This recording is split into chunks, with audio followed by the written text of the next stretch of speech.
Hello everyone, my name is Matthew Mensing. I am a CED rep for Alberta, BC and the Northwest Territories.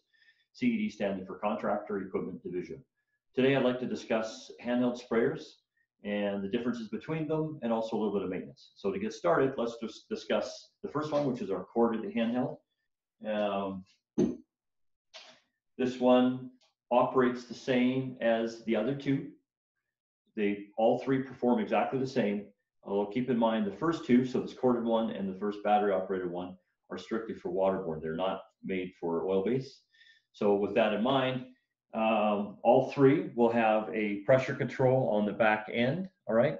So it literally pressure control will go from 1, 2, and 3 for say lacquers and stain, 4, 5, and 6 for doors and trim, and 6, 7, 8, 9, 10 for walls and ceilings. You can do cabinetry with these, doors and trim with these. You can do walls and ceilings. You can do, I mean, these are designed to spray exactly the same as a 490, but they're really made for small projects. So you might have a door, you might have a wall, you might have a room. That's what these are meant to do. So that's the corded version. All three will come in a case. So they all get a nice handy case to put all your tools in and all your extra goodies. The battery operated one will come with 2 DeWalt batteries. They are the higher end 20 volts with the gauge on the front, so you can find out how much power I still have on these.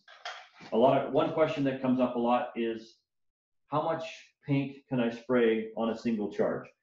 Now it depends on the viscosity. It depends on where on that pressure control you're at.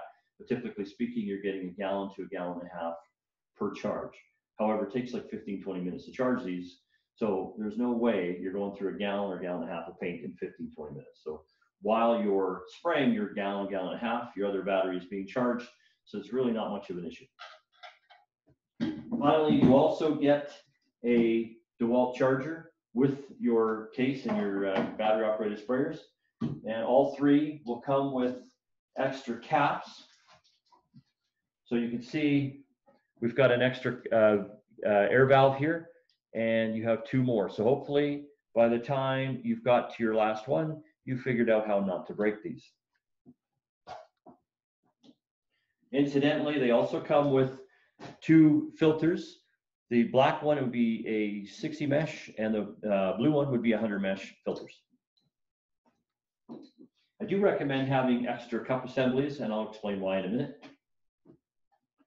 All right, so battery operated ones, the differences really are, again, this is waterborne only, and it's easy enough to tell. The front end here is going to look a little different. Also, the tip housing is going to be the same tip housing that you would normally use on a normal sprayer, whereas the high-end one, if it's a standard dealer, we would call it a Ultra Max, and if it's a Sherwin-Williams product, it would be the Ultimate MX, referring to the handheld being you can spray for oil base. So this particular one would mean I can also add, guess what? A gun extension, which comes in handy for reaching the ceilings and so on. So move up to the MX one. This particular one is an Ultra Max. I can tell it's an Ultra Max because the front end looks a little bit different, and you can see there's a hole here. This is a port to be able to plug in and ground yourself to the wall if you're spraying a flammable product. That's really the differences between the 3. Now, in terms of maintenance, there's really a couple of things that'll go on. Some people will say, well, geez, I put it down and 10 minutes later, there's air back in the bag after I've squeezed it all out and was spraying. Okay, so when I approach this sprayer, I'm going to do a couple of simple things to confirm what's going on. The second most common issue is I sprayed with it a couple weeks ago, and now I go to use it and it doesn't work.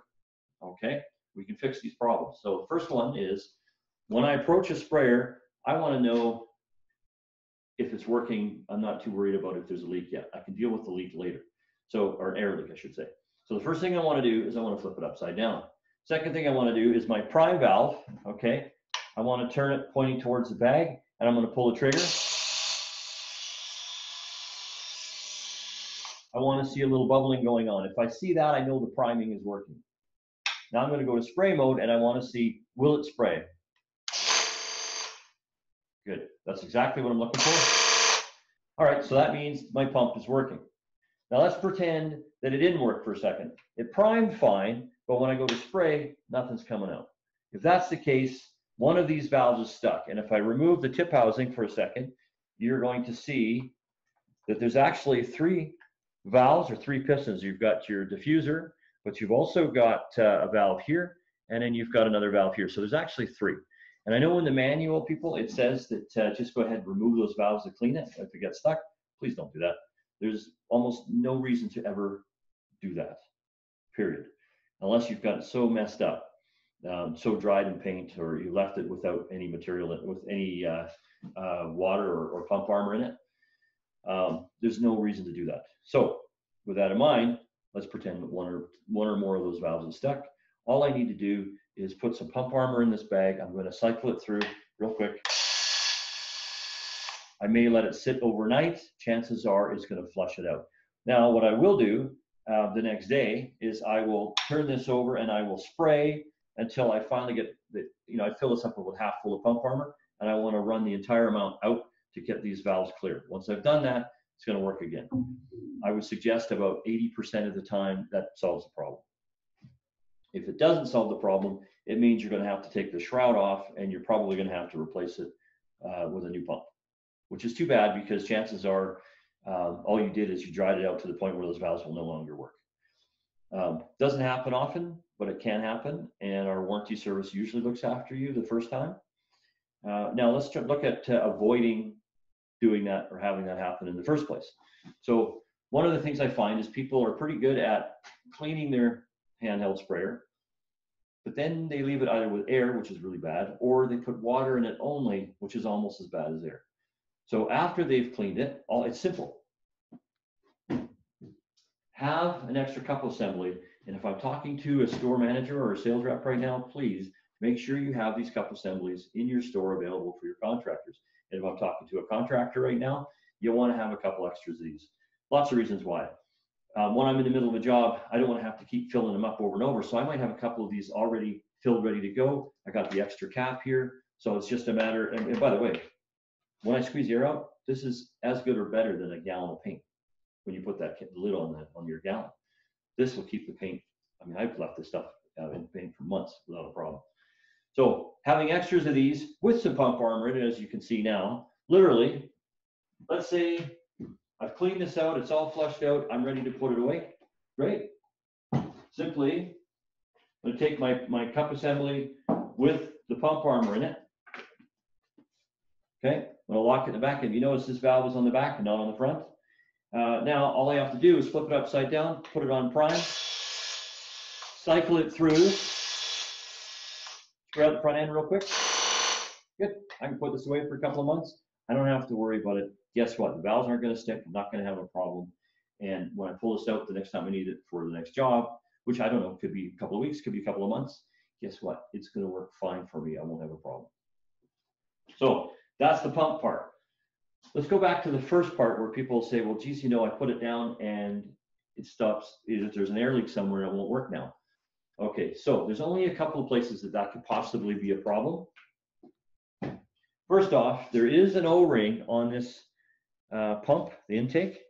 That black O-ring can sometimes get built up with paint, and you do have to make sure that that's clear and clean. If it does get built up, then this cap cannot create a seal. If it can't create a seal, you're going to get an air leak. So that's the first place to look. Second place to look is the lid itself.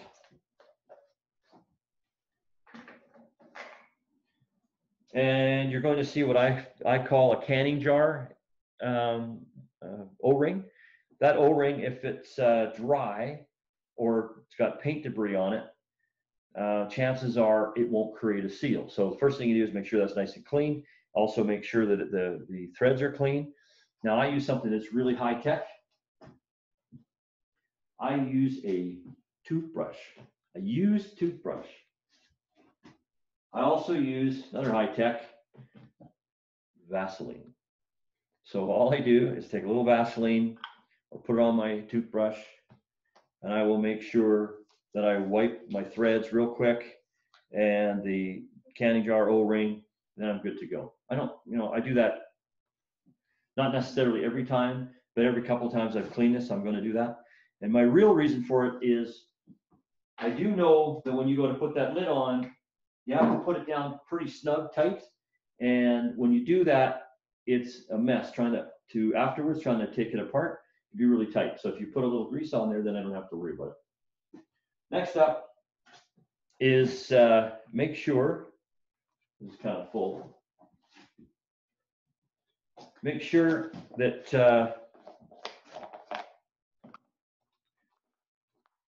this particular piece is free of debris as well, okay? On the little lip here, you got to make sure that's clean. If there's any dried paint on it, it's possible that it'll create an air leak.